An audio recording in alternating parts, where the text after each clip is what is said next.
Bob, I know you've been working on this. Can you explain a bit more about, for the asynchronous feature, what strategy do the robots play?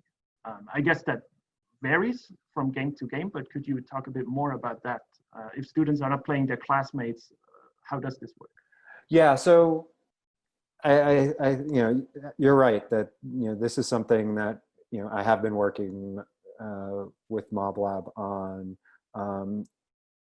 trying to make sure that students have a valid learning experience when they're playing robotic players.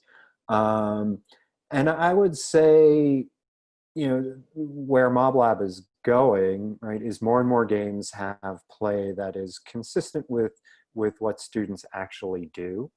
And so, I think that's definitely the case with the competitive market, right? Where the robotic players look at their own cost if they're a seller, and try and earn a reasonable profit. And if that doesn't succeed, then they lower their price. So in that way, I think that MobLab has succeeded in matching robotic players. In other cases, I think MobLab has tried to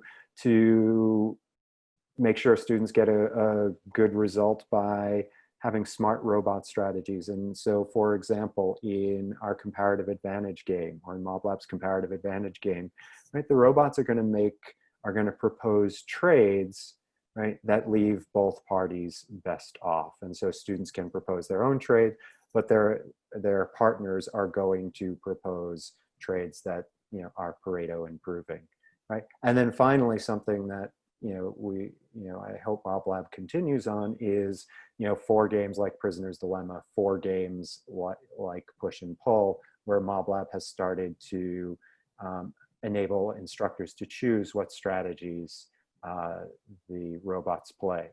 And so I'm very excited when we get to game theory.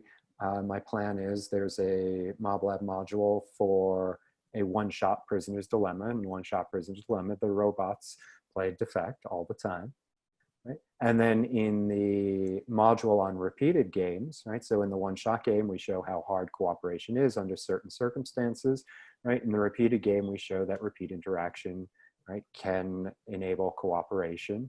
And the robot players in the repeat interaction module play the tit-for-tat strategy that Kelvin pointed out.